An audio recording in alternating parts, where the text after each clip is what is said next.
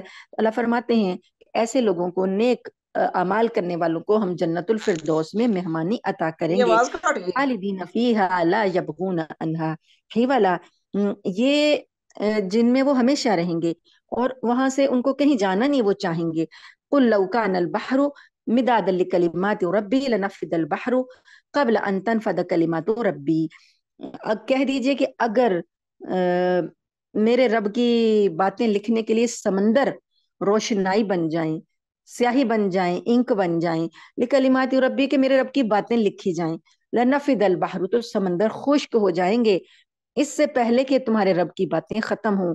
وَلَوْ جِئْنَا بِمِثْلِهِ مَدَدًا، اور اگرچہ کہ اس سمندر کو کی کمی کو پورا کرنے کے لیے ایک اور بھی سمندر ہم دے دیں، تب بھی اللہ کی باتیں ختم نہیں ہوں گی، سمندر ختم ہو جائیں گے. یعنی اللہ تعالیٰ کی باتوں سے مراد ہے اس کی صفات، اس کے کمالات، اس کی قدرتیں، اس کی حکمتیں، یہ اتنے زیادہ ہیں کہ اگر ان کو لکھنے لگیں، جن اور انسان دونوں مل جائیں، سمندروں کو سیاہی بنا لیا جائے اور جتنے کائنات میں درخت ہیں ان کی کلمیں بنا لی جائیں، تو سمندر کے سمندر خشک ہو جائیں گے. اللہ کی صفات اور کمالات کا بیان ختم نہیں ہوگا. سبحان اللہ. قل انما انا بشر مثلکم یوحا الی انما الہکم الہ واحد، کہہ دو کہ میں تو تم ہی جیسا ایک انسان ہوں، البتہ یہ بات ہے کہ مجھ پر اللہ کی وحی آتی ہے، اور یہ بات ہے کہ تم سب کا خدا صرف ایک ہی خدا ہے.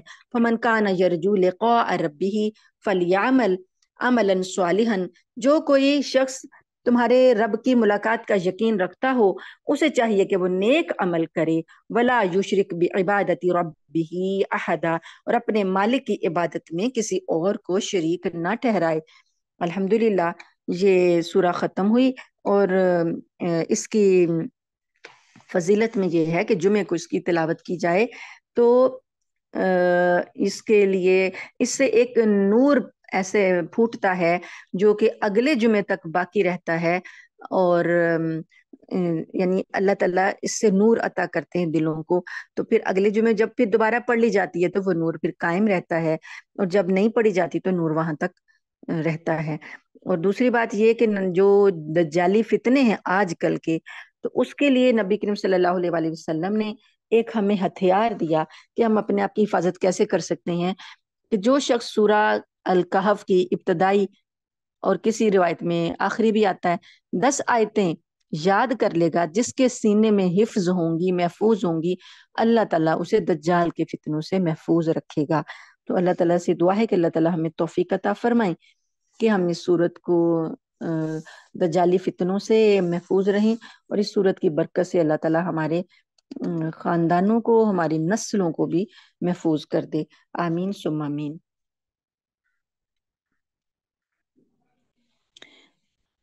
اگلی صورت ہے سورہ مریم.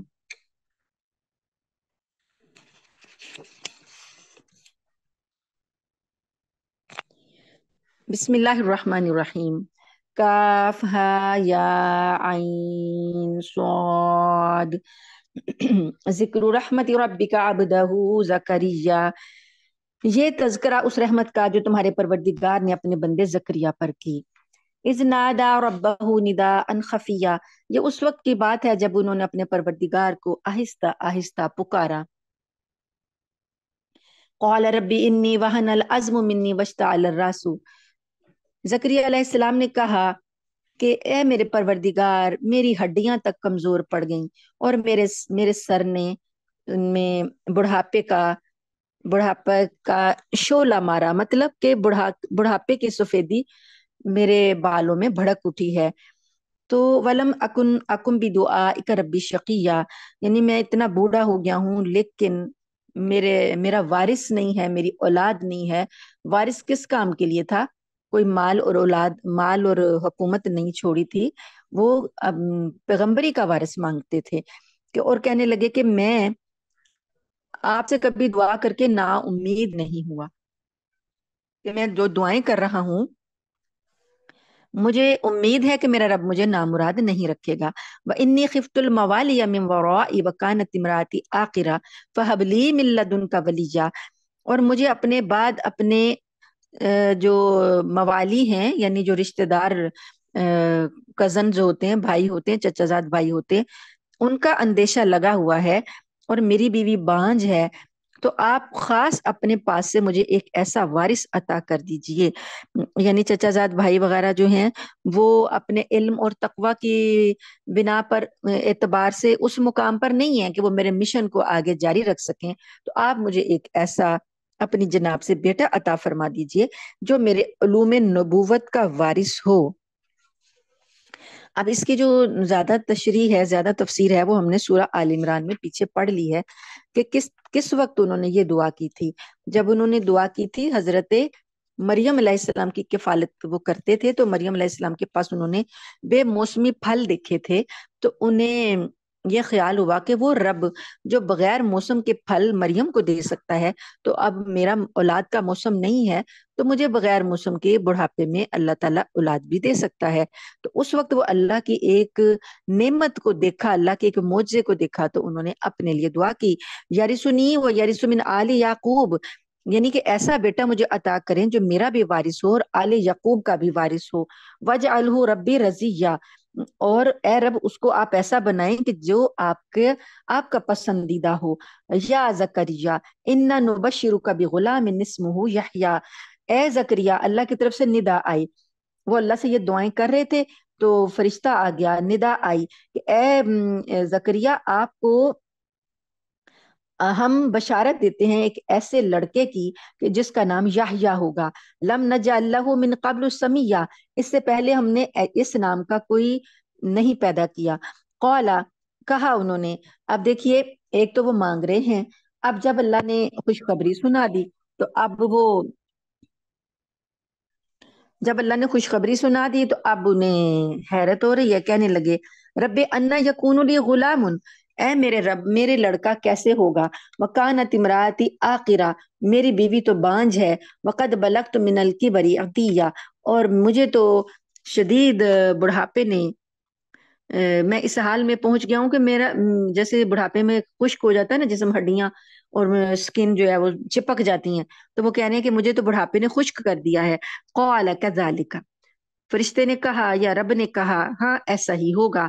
قال ربک ہوا علی حین، کہا تمہارے رب نے، یعنی جو فرشتہ خوشخبری لے کر آیا ہے وہ کہہ رہا ہے کہ تمہارے رب نے فرمایا ہے ہوا علی حین، یہ بات میرے لیے آسان ہے، وقد خلقتک من قبل ولم تک شیئا، اور اس سے پہلے میں نے تمہیں بھی پیدا کیا تھا اور تم کچھ بھی نہیں تھے، تو تمہیں جب میں نے پیدا کیا تمہارا وجود بھی نہیں تھا، تو اب تو وجود ہے، تمہارا بھی وجود ہے، تمہاری بیوی کا بھی ہے، تو اب بھی میں اولاد دے سکتا ہوں۔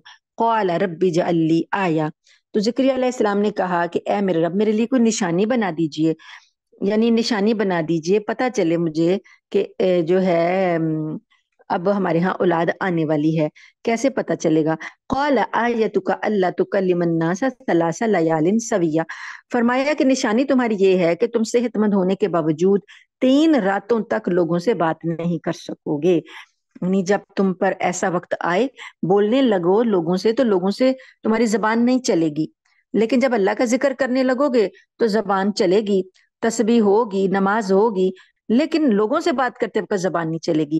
تو جب یہ نشانی ظاہر ہو 3 راتوں تک تو پھر آپ کیا کرو، آپ سمجھ جاؤ کہ اللہ تعالیٰ آپ کو خوشخبری اولاد کی دینے والا ہے، یا آپ کی جو زوجہ ہے محترمہ ان کو امید ہو گئی ہے. فخرج علی قومہ من المحراب، جب انہوں نے یہ باتیں سنی، فرشتے کی یہ خوشخبریاں سنی، تو اب آئے اپنے قوم کے پاس اور کہنے لگے، عبادت گاہ میں تھے نا، فی المحراب، محراب جو وہاں پر بیت المقدس میں جو ان کی عبادت کی جگہ تھی وہاں پر تھے.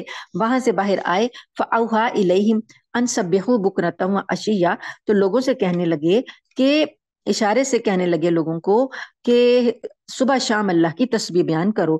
یا یحییٰ خذ الکتاب بقوہ، اب حضرت یحییٰ جب پیدا ہو گئے تو حضرت یحییٰ علیہ السلام کو اللہ پاک نے جو حکم دیا، انہیں یہ کہا کہ کتاب کو مضبوطی سے پکڑو. کون سی کتاب ہے؟ وہاں اس وقت ان کے پاس جو تورات ہے اس کو مضبوطی سے پکڑو. وَآتَيْنَاهُ الْحُكْمَ صَبِيًّا، اور ہم نے ان کو بچپن ہی سے، یہ جو یحییٰ علیہ السلام ہے، ہم نے بچپن ہی سے ان کو دانائی عطا کی تھی. وَحَنَانًا مِن لَّدُنَّا وَزَكَاةً، اور وہ اپنے ہماری طرف سے بڑے نرم دل تھے، بڑے پاکیزہ تھے، بڑے پرہیزگار تھے. وَكَانَ تَقِيًّا، پرہیزگار تھے. وَبَرًّا بِوَالِدَيْهِ، اپنے والدین کے لیے نہایت خدمت گزار تھے. وَلَمْ يَكُنْ جَبَّارًا عَصِيًّا، اور ہم نے ان کو سرکش اور نافرمان نہیں بنایا تھا. وَسَلَامٌ عَلَيْهِ يَوْمَ وُلِدَ، اور یحییٰ علیہ السلام پر سلامتی ہے جس دن وہ پیدا ہوئے. وَيَوْمَ يَمُوتُ وَيَوْمَ يُبْعَثُ حَيًّا، اور جس دن وہ فوت ہوں گے اور جس دن ان کو زندہ کر کے اٹھایا جائے گا. 3 بار اللہ پاک نے یحییٰ علیہ السلام پر سلامتی بھیجی ہے، پیدائش کے دن، موت کے دن، اور دوبارہ زندہ کر کے اٹھائے جانے کے دن. آگے اللہ پاک نے یہ یحییٰ علیہ السلام کا تذکرہ مختصر سا کیا، اور آگے اللہ پاک نے حضرت مریم علیہ السلام کا تذکرہ کیا. وَاذْكُرْ فِي الْكِتَابِ مریم، اور اس کتاب میں مریم علیہ السلام کا بھی تذکرہ کرو. جبکہ وہ اپنے گھر والوں سے علیحدہ ہو کر اس جگہ چلی گئیں جو مشرق کی طرف تھی، یعنی یہ جو تھی مریم علیہ السلام یہ بھی محراب میں رہتی تھی. وہیں پر اس کے اندر بیت المقدس میں انہوں نے اپنے آپ کو عبادت کے لیے ان کی والدہ نے وقف کیا ہوا تھا، تو یہ وہیں رہتی تھیں. تو وہاں سے قضائے حاجت کے لیے یہ ذرا ہٹ کے دور گئیں، مشرق کی طرف گئیں. تو اللہ پاک فرماتے ہیں فَاتَّخَذَتْ مِن دُونِهِمْ حِجَابًا، اس وقت انہوں نے اپنے اور لوگوں کے درمیان پردہ ڈال لیا.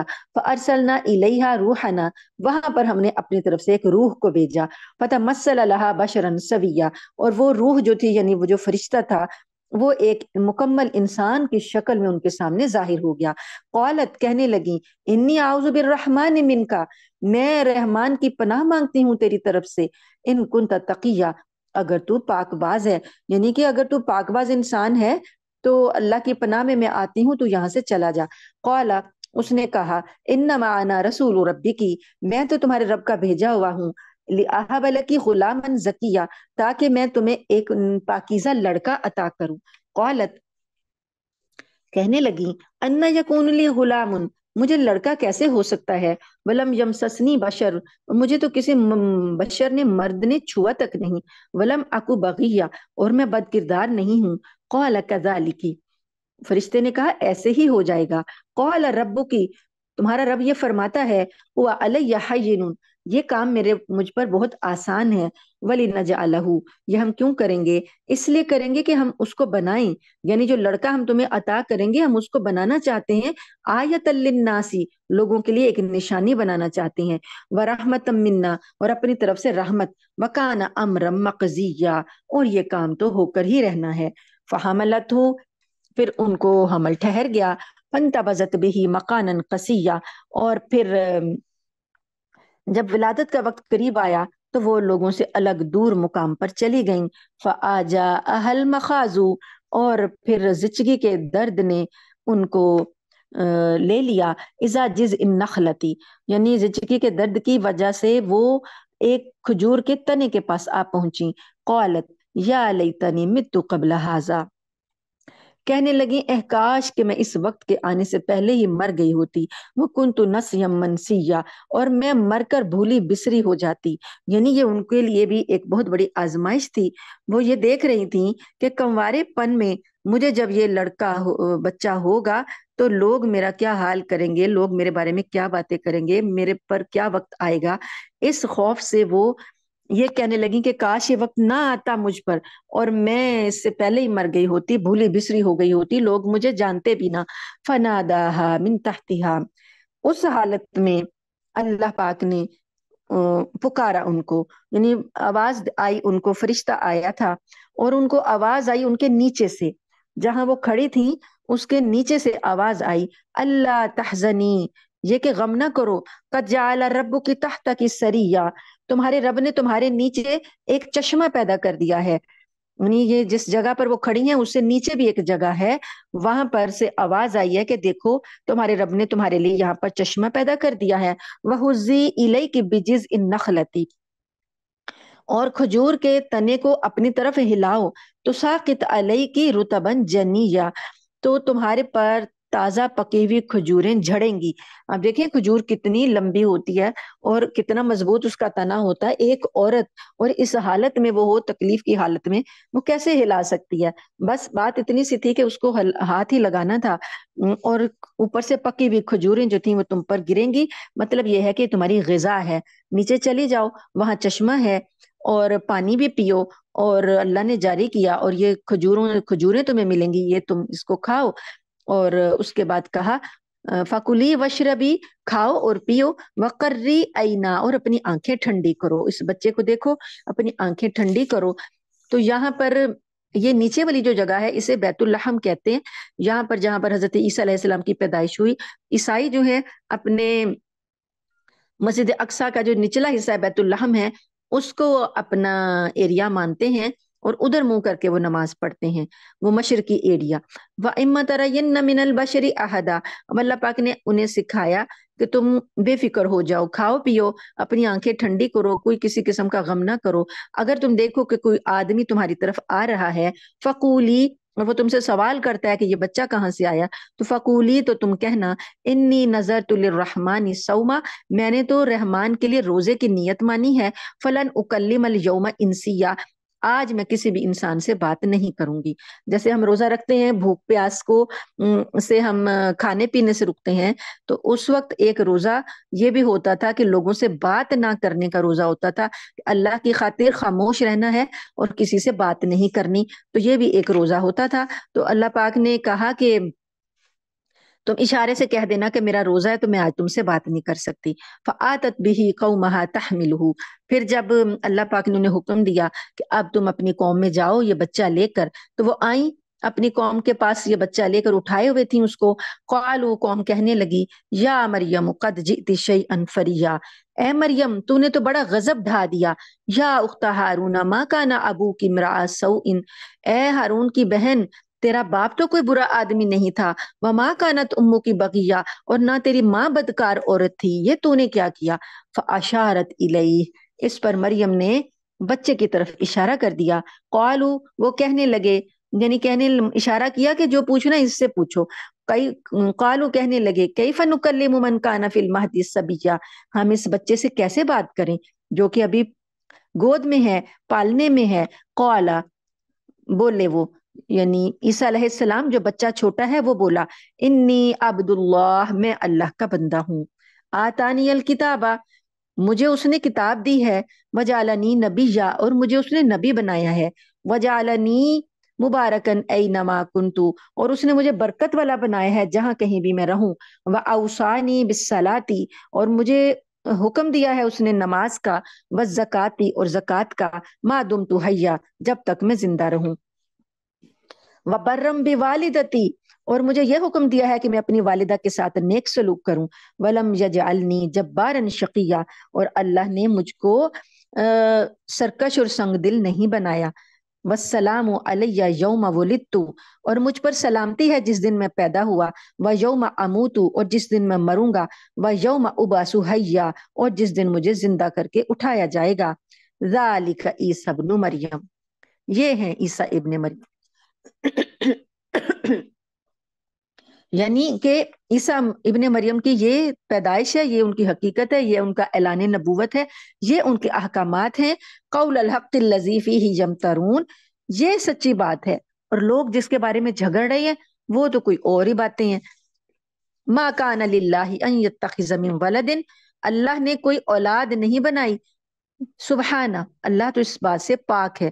یعنی تم لوگ یہ کہتے ہو کہ عیسیٰ اللہ کے بیٹے ہیں، تو اللہ کی کوئی اولاد نہیں ہے، عیسیٰ مریم کے بیٹے ہیں. قرآن پاک میں جہاں بھی عیسیٰ علیہ السلام کا ذکر آئے گا وہاں ساتھ میں ابن مریم لازمی آئے گا، تاکہ لوگوں کے دلوں سے یہ خیال ہٹا دیا جائے کہ وہ ہمیشہ اللہ پاک اس کو مریم کے بیٹے کہتے ہیں، وہ اللہ کے بیٹے نہیں ہیں. اذا قضا امرن، تو اللہ پاک ہے اولاد سے. آپ اب یہاں پہ جب یہ بھی ایک بات کو آپ نوٹ کریں، جہاں پر بھی اللہ تعالیٰ اپنی اولاد کا ذکر کی نفی کرتے ہیں نا کہ میری اولاد نہیں ہے، اللہ کی کوئی اولاد نہیں ہے، جہاں اولاد کا ذکر آتا ہے تو درمیان میں ایک لام الف لا آیت کے درمیان میں لکھا ہوتا ہے کہ وہاں پر ساتھ ہی اس آیت لفظ کو مکمل کیے بغیر، اس جملے کو مکمل کیے بغیر درمیان میں کہا جاتا ہے سبحانہ، اللہ پاک ہے اس سے، اولاد سے اللہ پاک ہے. اذا قضا امرن، جب وہ فیصلہ کرتا ہے کسی کام کا، فانما یقول له کن فیکون، پس وہ کہہ دیتا ہے، کام کو کہہ دیتا ہے کہ ہو جا، وہ کام ہو جاتا ہے. یہ اس کی قدرت ہے، اسے اولاد کی کیا ضرورت. وَإِنَّ اللَّهَ رَبِّي وَرَبُّكُمْ فَاعْبُدُوهُ، بے شک اللہ میرا بھی رب ہے اور تمہارا بھی رب ہے، تم اسی کی عبادت کرو. هَذَا صِرَاطٌ مستقیم، یہی سیدھا راستہ ہے. فاختلف الاحزاب من بینہم، پھر بھی میں نے، اللہ تعالیٰ فرماتے ہیں کہ پھر بھی مختلف گروہوں کے درمیان اختلاف میں نے ڈال دیا. فویل للذین کفروا، پس بربادی ہے ان لوگوں کے لیے جنہوں نے کفر کیا. من مشہد یوم عظیم، وہ جو ایک زبردست دن آئے گا جس میں ان کو حاضر ہونا ہے، جس کا یہ مشاہدہ کریں گے، اس دن کے بارے میں یہ کفر کرتے ہیں تو ان کے لیے بربادی ہے. اسمع بہم و ابصر، اس دن یہ کتنے سننے والے ہوں گے اور کتنے دیکھنے والے ہوں گے. یعنی وہ جو دن آئے گا قیامت کا دن، اس وقت ان کی سماعتیں اور ان کی بصارتیں کتنی ہوں گی. یوم تأتوننا لیکن الظالمون اليوم فی ظلال مبین، اور لیکن آج جب آج کے دن یہ ظالم اس کے بارے میں گمراہی میں پڑے ہوئے ہیں. اس دن سب کچھ سن بھی لیں گے، دیکھ بھی لیں گے، اور بہت زیادہ سن لیں گے اور بہت زیادہ دیکھ لیں گے، یعنی ہر چیز ان کے سامنے آ جائے گی. آج یہ اس کے بارے میں گمراہی میں پڑے ہوئے ہیں. وَأَنذِرْهُمْ يَوْمَ الْحَسْرَةِ اذ قضی الامر، اور ان کو ڈرائیے اس دن سے، وہ حسرت والا دن ہوگا جب کہ کام کا فیصلہ ہو جائے گا. وَهُمْ فِي غَفْلَةٍ وَهُمْ لَا يُؤْمِنُونَ، اور یہ اس کے بارے میں غفلت میں پڑے ہیں اور ایمان نہیں لاتے. اِنَّا نَحْنُ نَرِثُ الْأَرْضَ وَمَنْ عَلَيْهَا وَإِلَيْنَا يُرْجَعُونَ، یقین جانو کہ زمین پر اور اس کے رہنے والوں کے پر جتنے بھی لوگ ہیں سب کے ہم ہی وارث ہیں اور ہماری ہی طرف وہ لوگ لوٹائے جائیں گے. وَاذْكُرْ فِي الْكِتَابِ إِبْرَاهِيمَ، اور کتاب میں ابراہیم علیہ السلام کا بھی تذکرہ کرو. نبی کریم صلی اللہ علیہ وسلم سے کہا جا رہا ہے کہ دو واقعات پہلے بتا دیے، حضرت زکریا کا، حضرت مریم کا، عیسیٰ علیہ السلام کی پیدائش کا. اب ایک ابراہیم علیہ السلام کا تذکرہ بھی کیجئے. انہ کان صدیقا نبیا، بے شک وہ سچے نبی تھے. اذ قال لابیہ یا ابت لما تعبد ما لا يسمع ولا يبصر، جب انہوں نے اپنے باپ سے کہا کہ اے ابا، آپ کیوں عبادت کرتے ہیں ایسی چیزوں کی جو نہ سنتے ہیں، جو نہ دیکھتے ہیں، ولا یغنی عنک شیئا، جو آپ کے کچھ کام بھی نہیں آ سکتے. یا ابتی انی قد جاءنی من العلم، اے میرے ابا، میرے پاس اللہ کی طرف سے علم آیا ہے، ما لم یاتک، جو آپ کے پاس نہیں آیا.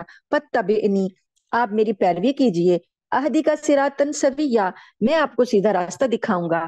یا ابتی لا تعبد الشیطان، اے میرے ابا آپ شیطان کی بندگی نہ کیجئے. ان الشیطان کان للرحمن عصیا، بے شک شیطان تو رحمان کا نافرمان ہے. یا ابتی، اے میرے ابا، انی اخاف، بے شک میں ڈرتا ہوں، ان یمسک عذاب من الرحمن، کہ اس کفر کی حالت میں آپ کو کہیں رحمان کی طرف سے عذاب نہ لگ جائے. فتکون للشیطان ولیا، تو پھر آپ شیطان کے دوست نہ ہو جائیں. قالا، اس نے کہا، باپ نے کہا، اراغب انت عن آلہتی یا ابراہیم، اے ابراہیم کیا میں نے تجھے کیا تم میرے خداؤں سے بیزار ہو؟ لئن لم تنتہی، اگر تم باز نہ آئے، لارجمنک، میں تجھ کو سنگسار کر دوں گا، وہجرنی ملیہ، اور تم ہمیشہ کے لیے مجھ سے دور ہو جاؤ۔ قال، ابراہیم علیہ السلام نے کہا، سلام علیک، میں آپ کو رخصت کا سلام کرتا ہوں، یعنی کہ الگ ہوتا ہوں آپ سے۔ سأستغفر لک ربی، میں آپ سے اپنے رب سے آپ کی بخشش کی دعا کرتا رہوں گا۔ انہ کان بی حفیہ، بے شک میرا رب مجھ پر بڑا مہربان ہے۔ وَأَعْتَزِلُكُمْ وَمَا تَدْعُونَ مِن دُونِ اللَّهِ، اور میں الگ ہوتا ہوں تم سے، اور تم سے بھی، اور جن کو تم اللہ کے سوا پکارتے ہو ان سے بھی۔ وَأَدْعُو رَبِّي، اور میں تو اپنے رب کو پکارتا ہوں۔ عسیٰ، ممکن ہے، اللہ اکون بدعاء ربی شقیہ، کہ مجھے پوری امید ہے کہ میں اپنے رب کو پکارنے کے بعد نامراد نہیں رہوں گا۔ فلما اعتزلہم، پھر جب وہ الگ ہو گئے، وما یعبدون من دون اللہ، اور جو لوگ جن کی عبادت کرتے تھے وہ ان سے بھی الگ ہو گئے۔ وہبنا لہ اسحاق و یعقوب، تو ہم نے ان کو اسحاق عطا کیے اور یعقوب عطا کیے۔ وکلن جعلنا نبیا، اور ہر ایک کو ہم نے نبی بنایا۔ ووہبنا لہم من رحمتنا وجعلنا لہم لسان صدق علیہ، اور ہم نے ان کو اپنی رحمت سے نوازا اور انہیں اونچے درجے کی نیک نامی عطا کی۔ وَاذْكُرْ فِي الْكِتَابِ موسیٰ، اور اس قرآن میں، اس کتاب میں اے نبی صلی اللہ علیہ وآلہ وسلم موسیٰ کا بھی تذکرہ کرو۔ انہ کان مخلصا وکان رسولا نبیا، بے شک وہ اللہ کے چنے ہوئے رسول اور نبی تھے۔ وَنَادَيْنَاهُ مِنْ جَانِبِ الطُّورِ الْأَيْمَنِ، اور ہم نے انہیں ایمن جو ہے دائیں جانب، ایمن کا مطلب ہے دائیں جانب، لیکن ہم اس کو اب وادی ایمن بھی کہتے ہیں کہ وہاں کوہ طور ہے، تو وہ دائیں جانب ہے۔ تو اللہ پاک نے فرمایا کہ دائیں جانب سے، طور کی دائیں جانب سے ہم نے ان کو پکارا۔ وَقَرَّبْنَاهُ نَجِيًّا، اور ہم نے ان کو اپنا قرب عطا کیا۔ اب موسیٰ علیہ السلام جو ہیں اللہ سے براہ راست باتیں کرتے تھے، اللہ سے کلام کرتے تھے۔ اس سے پہلے جتنے بھی نبیوں کا تذکرہ آیا فرشتوں کے ذریعے کلام ہو رہا تھا، یہاں پر طور پہاڑ کے دائیں طرف سے انہیں اللہ کی آواز آتی تھی۔ اللہ فرماتے ہیں کہ ہم نے ان کو وہاں سے پکارا اور انہیں اپنا قرب عطا کیا۔ وَوَهَبْنَا لَهُ مِن رَحْمَتِنَا، اور ہم نے ان کو اپنی طرف سے اپنی رحمت عطا کی، اور ہم نے انہیں عطا کیا اخاہ ہارون نبیہ، ان کے بھائی ہارون کو نبی بنایا اپنی رحمت کی وجہ سے۔ وَاذْكُرْ فِي الْكِتَابِ اسماعیل، اور کتاب میں اسماعیل علیہ السلام کا بھی تذکرہ کیجئے۔ انہ کان صادق الوعد، بے شک وہ وعدے کے سچے تھے۔ وکان رسول النبی، اور وہ رسول اور نبی تھے۔ وکان یأمر اہلہ بالصلاۃ والزکاۃ، اور وہ اپنے گھر والوں کو نماز کا اور زکوٰۃ کا حکم دیتے تھے۔ وکان عند ربہ مرضیہ، اور اپنے رب کے پاس وہ پسندیدہ تھے۔ اسماعیل علیہ السلام کی یہ خوبی بتائی کہ وہ اپنے گھر والوں کو نماز کا اور زکوٰۃ کا حکم دیتے تھے۔ تو گویا اگر ہم اپنے گھر والوں کو نماز کا حکم دیتے ہیں تو ہم نبوت کا کام کرتے ہیں، اسماعیل علیہ السلام کی سنت پر ہم عمل کرتے ہیں۔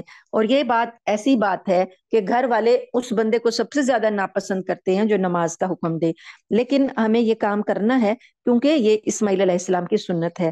اب آگے ہمارا وقت ختم ہو رہا ہے، آگے بھی انبیاء کا سلسلہ آگے جاری ہے، وہ انشاءاللہ ہم کل دیکھیں گے۔